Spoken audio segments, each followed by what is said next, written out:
Cette série de vidéos est sponsorisée par Odoo. Préparez-vous parce qu'il y aura au moins un tour de magie par épisode. Ce jour est enfin arrivé, je vais créer mon propre jeu de cartes customisé. Ça fait des années que j'ai envie de faire ça, sauf que je savais pas trop comment m'y prendre parce que c'est un travail qui est quand même assez colossal. Et l'année passée, il y a le youtubeur 1000 qui a fait ça sous forme de série. J'avais pas pensé à cette option, mais en fait ça me paraît assez évident. Donc merci à lui d'avoir en quelque sorte montré le chemin. Je mettrai dans la description un lien vers sa chaîne YouTube parce que le jeu de cartes qu'il a créé est vraiment trop cool. C'était incroyable de suivre ça. Donc on va partir sur une série de vidéos dans laquelle d'épisode en épisode on va construire le jeu et surtout on va le faire ensemble. Parce qu'à la fin de chacun des épisodes, il y aura des sondages qui influenceront directement sur le design du jeu. Donc je lirai vraiment tous les commentaires si vous avez des propositions, des suggestions, des idées. Comme ça, on construit vraiment ça ensemble et peut-être que je pourrais intégrer ça aux différents sondages. J'espère que vous êtes autant hypé que moi par ce projet. D'ailleurs, le jeu sera évidemment disponible à la vente à la fin de la série. Je vous donnerai plus d'informations dans les prochains épisodes parce que je sais pas encore très bien comment je vais faire. Sûrement un crowdfunding ou un truc du genre. Et maintenant, est-ce qu'on se mettrait pas au boulot ? Créer un jeu de cartes, c'est dessiner les chiffres de 1 à 10, le valet, la dame, le roi et l'as de cœur, mais il faut aussi produire quelque chose de différent pour les piques, les carreaux et les trèfles. Après, il n'y a pas que ça, il faut également créer le dos de cartes, qui sera bien sûr le même partout, et puis pour terminer, la boîte. Donc finalement, c'est quand même pas mal de boulot, surtout quand on veut faire les choses bien. Par exemple, regardez-moi la qualité de ce jeu-ci, je trouve ultra beau, mais j'avoue que j'ose pas imaginer la quantité de taf qu'il y a derrière pour arriver à ce résultat. Ici, c'est un jeu de la marque Fury 11 qui est spécialisé dans les jeux à thème. Vous pouvez aussi en retrouver un dans l'univers de Star Wars. Et ils ont aussi fait des jeux pour plein d'autres franchises. Même très récemment, les Beatles. Faudrait que je le chope d'ailleurs. Dans ce premier épisode, je propose qu'on trouve le style dans lequel on va partir et peut-être aussi trouver une idée. Parce que j'aimerais bien qu'il y ait un petit truc original en plus pour se différencier des jeux habituels. Mais le truc, c'est qu'il y a moyen de partir dans tellement de trucs différents que c'est très difficile de se cadrer, je trouve. J'ai vraiment du mal à me projeter dans ce projet, du coup je pense que je vais pas faire comme d'habitude, faire des recherches etc. Je crois que ça va plus me perdre qu'autre chose, donc je vais directement commencer à faire quelques croquis. Donc ce qui pourrait être cool, c'est qu'à la fin de la vidéo, j'ai au moins 2 styles différents à vous proposer, comme ça vous pourrez voter pour votre favori, et je serai évidemment à l'écoute de toutes vos suggestions si vous en avez. Mais ce qui me fait vraiment peur dans la création de ce jeu de cartes, c'est que c'est un parfait mix entre du graphisme et de l'illustration. Et moi je suis pas illustrateur. Je fais des progrès, mais je suis pas encore hyper à l'aise, d'où le fait que c'est super stressant. Là, je suis pas du tout serein pour être honnête avec vous. Je sens que je vais devoir vraiment me dépasser pour mener à bien le projet et heureusement que vous êtes là pour m'épauler. Bon les amis, là je suis vraiment en train de me rendre compte dans quoi je me suis embarqué. Et en fait, de 1, ça va être très difficile. Et deuxièmement, ça va être super long. Parce que déjà, le croquis, ça me prend pas mal de temps. Mais en plus de ça, je dois encore faire la vectorisation. Donc je crois que c'est pas abusé de dire que ça va me prendre environ une journée par figure. Je dois faire le valet, la dame, le roi. x 4, ça fait 12. Après, encore tous les chiffres, le dos de carte et la boîte. Le travail est colossal. Je suis dans la merde. Bon, dans tous les cas, je pense que je vais partir dans un style géométrique. Ça sera plus facile pour moi de créer une sorte de cohérence et d'homogénéité entre toutes les cartes. Et ce que j'aime bien aussi, c'est rajouter une petite différence dans la symétrie. Comme ça, c'est pas totalement la même chose. Par exemple, ici, j'ai fait en sorte que d'un côté, le roi est en train de dormir. Je trouvais que c'était assez marrant. Donc je vais reprendre parce qu'il y a du boulot. Ah oui, parce qu'en fait, ce que je vous ai pas dit, c'est que moi, dans 2 mois, je pars en vacances. Donc le taf doit être fini d'ici là. Comme vous l'avez vu dans l'introduction de la vidéo, je suis super content de vous annoncer que je suis en partenariat avec Odoo pour cette série de vidéos.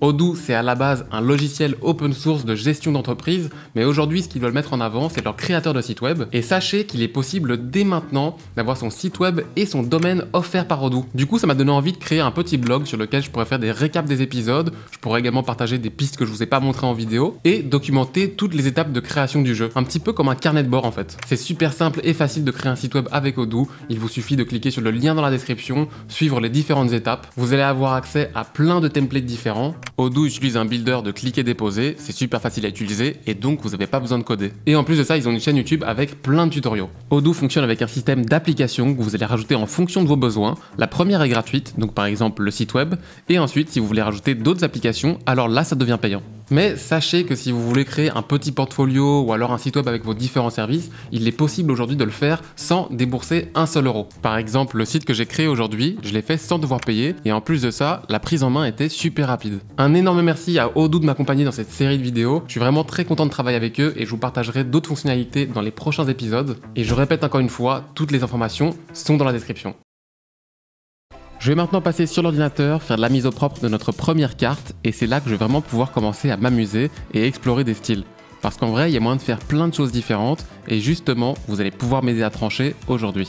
À un moment, je me suis dit pourquoi pas faire un jeu sans la symétrie sur les figures. Mais en fait, c'est quand même assez important parce que ça permet de prendre la carte dans n'importe quel sens. Si vous jouez et que les cartes sont sur une table, c'est bien que les joueurs ne galèrent pas à lire la carte en fonction de leur position. Et du coup, il y a quand même pas mal de petites règles importantes à respecter. C'est pareil pour les chiffres et les symboles. Ils doivent être impérativement visibles en haut à gauche pour que la personne qui a les cartes en main puisse connaître sa main sans devoir les regarder une par une. C'est quand même bien étudié tout ça.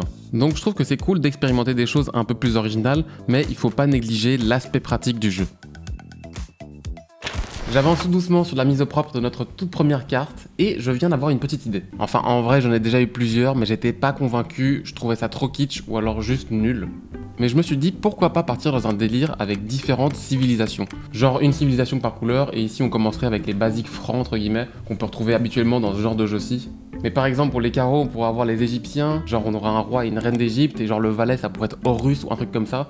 Je sais pas encore exactement, de toute façon si je fais ça je devrais faire quelques recherches et du coup on pourrait encore avoir deux autres civilisations différentes, des Vikings ou je sais pas moi les Mayas, il y a moyen de partir dans plein de trucs différents. Et en plus je trouve ça assez original, ça change des 4 rois qui sont habituellement toujours un petit peu les mêmes, là on aurait vraiment 4 figures totalement distinctives, hyper différentes. Bon sinon ici petit à petit ça commence à prendre forme, mais par contre ce que je vous ai pas encore dit, c'est qu'en plus d'être un objet graphique inspirant et cool à avoir dans sa collection, j'ai voulu faire un jeu parce que quand j'étais petit j'étais un grand fan de magie, surtout avec les cartes etc, genre la cardistry. Et c'est pour ça que je vous propose un petit tour de magie pour se remémorer ce bon vieux temps. Du coup je vais te faire le tour des rois rouges, donc j'ai ici 2 rois que je vais directement retirer du jeu en fait, je vais les laisser ici sur le côté. Très bien. Et tu vas pouvoir choisir une carte Benoît. Tu sais que j'ai des amis magiciens professionnels. C'est vrai. Sans vouloir te mettre la pression. Ok. Tu peux choisir la carte que tu veux. Tu peux d'ailleurs la montrer à la caméra, je ferme mes yeux. Je la montre au grand public? Oui. Pour la mise au point, ok. Tu la retiens évidemment, et tu peux la mettre sur le dessus du paquet ici. Ok, très bien. Je vais immédiatement couper le jeu, une fois, 2 fois, 3 fois, pour perdre cette carte dans le jeu. D'accord. Hop, hop. Je vais même carrément encore faire un petit mélange. Comme ça, on est sûr. Très beau Et shuffling. tu as les termes techniques. Oui, je suis un peu dans le milieu. Je vais encore mélanger une dernière fois. Et je vais poser le jeu ici. Et c'est pas moi qui vais trouver ta carte en fait. Waouh. C'est les petits détectives ici, qui sont policiers en fait, et qui vont analyser tout le jeu pour retrouver la carte. Ok. Donc pour ça, je vais poser un roi au-dessus, je vais poser un roi en dessous du jeu, pour faire ce qu'on appelle le sandwich, une technique très utilisée dans le milieu de l'arrestation. Et tout simplement, là ça va aller très vite. Hein. Je vais prendre le jeu, je vais le lancer, et ça a attrapé une carte. Là je te laisse maintenant découvrir, à moins qu'il y ait eu une bavure policière, ça devrait normalement être ta carte. Je la prends? Tu peux la prendre. Moi je ne touche pas aux criminels. Waouh. C'est vrai. Tu peux montrer? C'est vrai que c'est impressionnant quand même. Franchement très impressionnant. Merci. Félicitations. C'était un plaisir de t'accueillir et je te retrouverai pour un prochain tour de magie, dans un prochain épisode peut-être. Ah, il y en aura d'autres? Ouais. J'ai hâte. Au moins un par épisode. Waouh. Bon les amis, il est enfin temps de vous montrer les différents designs que j'ai créés dans ce premier épisode. En option numéro 1, nous avons ceci. Bon pour l'instant, j'ai donc que le roi de cœur dans un style assez géométrique comme je l'avais expliqué là tout à l'heure. Mais pour les couleurs, sachez qu'il est possible de partir dans plein de directions. J'ai fait pas mal de tests comme vous pouvez le constater. Mais dans tous les cas, si on part dans cette direction, je vous ferai choisir parmi différentes palettes dans le prochain épisode. Ensuite, en deuxième proposition, j'ai ceci. Je me suis basé sur la même illustration, sauf qu'on a des contours un peu plus grunge, irréguliers, qui donnent un style un peu plus fait main à la carte. Et ici, j'aime bien l'idée de partir sur un aplat de couleurs. Et d'ailleurs, je me suis dit, est-ce que ça pourrait pas être cool d'avoir une couleur différente par famille? Ça casse un peu le classique rouge et noir. D'ailleurs, on pourrait aussi le faire pour la proposition numéro 1, donc il y aura aussi un sondage par rapport à ça. Bon, peut-être que l'illustration, elle va encore un petit peu changer, parce que là, je suis pas hyper convaincu de l'intégration des différents bras. Surtout celui qui tient l'épée, je trouve qu'il est pas assez bien intégré, donc il est possible que l'illustration évolue légèrement, mais le style graphique sera le même. Ensuite, j'ai décidé de valider le délire autour des civilisations, parce qu'il faut quand même bien que je fasse des choix, sinon ça va avancer trop lentement. En plus, je trouve que c'est une bonne idée, on pourrait appeler le jeu Civilisation.